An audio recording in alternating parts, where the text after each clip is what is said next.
बिस्मिल्लाहिर्रहमानिर्रहीम अस्सलाम वालेकुम। उम्मीद है आप सब खैरियत से होंगे। आज मैं आपके साथ CS403 डेटाबेस मैनेजमेंट सिस्टम के हवाले से कि आप इसकी पेपर की कैसी तैयारी कर सकते हैं, मिड टर्म के पेपर की। तो देखें, ये सब्जेक्ट बहुत आसान है। पहले मैं आपको इसका बता देती हूँ कि इसके कोर्स में क्या इंक्लूड है। तो 18 लेक्चर्स इंक्लूड हैं और 6 वीक्स के जो टॉपिक्स हैं वो आपके इंक्लूड हैं। अब आप पूछ रहे होंगे कि मीन्स हम टॉपिक्स को कैसे देखें। तो जस्ट आपने 18 लेक्चर्स ही करने हैं। मैं खुद काफ़ी पजल थी कि क्या 18 लेक्चर्स के आगे से भी कुछ आएगा या नहीं। तो मेरे 2-3 पेपर्स को देखा है, एक क्वेश्चन भी 18 लेक्चर्स के आगे से नहीं आया हुआ। तो जस्ट आपने 18 लेक्चर्स तक ही करना है। मैंने जब इसके क्विज़ किए थे ना, तो उसके बीच में आगे से भी इंक्लूड थे। मीन्स के 19 के बीच में से भी आया हुआ था, 20 के बीच में से भी क्विज़ के क्वेश्चंस आए हुए थे। तो लेकिन पेपर्स में नहीं इंक्लूड हो रहे, मीन्स इंक्लूड ही नहीं है, तो पेपर भी उसके बीच में से नहीं आ रहा। जस्ट आपने 18 लेक्चर्स को अच्छे तरीके से करना है। अब मैं बताती हूँ आपको कि आप इसकी तैयारी कैसे कर सकते हैं।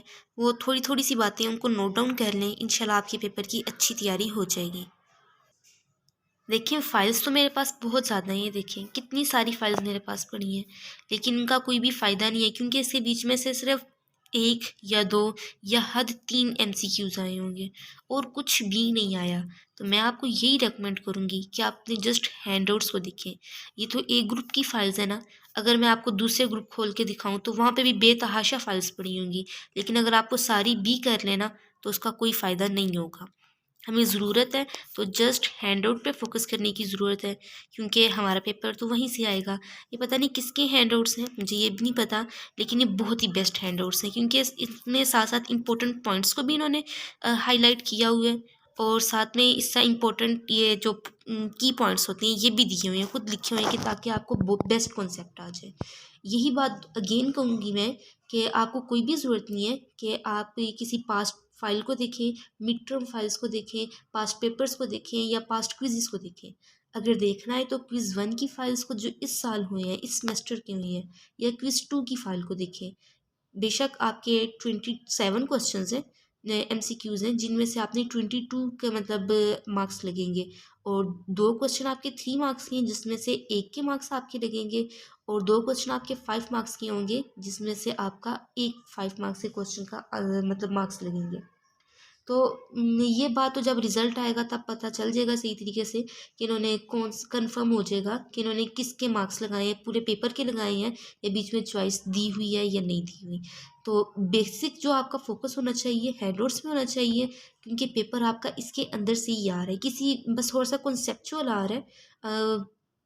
तो आपको हैंडआउट्स ही पढ़ने चाहिए। मीन्स कि अगर आप एक सेपरेट रूम में बैठे और 2 हॉर्स इनफ बहुत होंगे, उसके बीच में आप मुकम्मल फोकस के साथ कंसंट्रेट के साथ पढ़ें।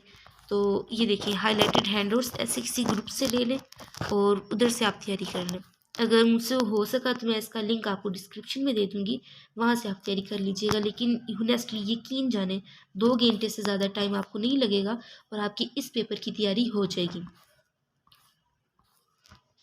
अगर तो बात आए इम्पोर्टेंट टॉपिक्स की, तो बीच में नॉर्मलाइजेशन के बीच में से 1-2 MCQs आ जाते हैं। इसी तरह DFD वाला टॉपिक तो बहुत ही ज़्यादा इंपॉर्टेंट है, उसके आगे से 3 टाइप्स हैं, कॉन्टेक्स्ट लेवल DFD और लेवल 0 DFD और डिटेल DFD।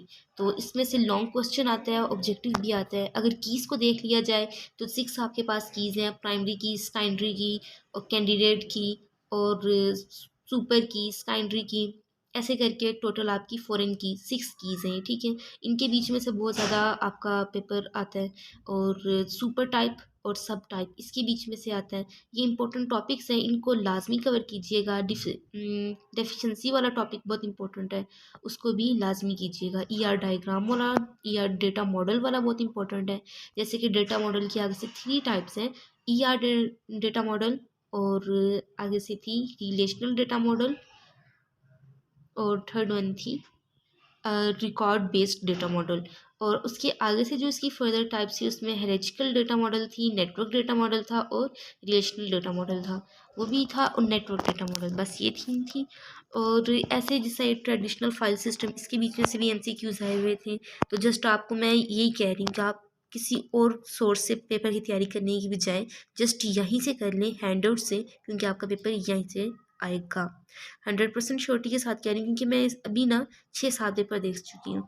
18 लेक्चर्स के आगे से भी कुछ नहीं आया हुआ और ना ही पास्ट पेपर्स में से कुछ आया हुआ है। तो ये आपके पास अच्छा है कि आपको मतलब पहले 22 लेक्चर्स आया करते थे, अब 18 लेक्चर्स आ रहे हैं। तो आप जस्ट इसी को मुकम्मल फ़ोकस के साथ बैठ के पढ़ें। एक सेपरेट रूम में बैठ जाएँ और मुकम्मल फ़ोकस के साथ जस्ट आप बैठ के तैयारी करें। यकीन जानें, जस्ट 2 आवर्स इनफ होंगे आपकी इस पेपर की प्रिपरेशन के लिए। तो अपनी दुआ में याद रखिएगा। नेक्स्ट वीडियो में मिलते हैं। अल्लाह हाफ़िज़।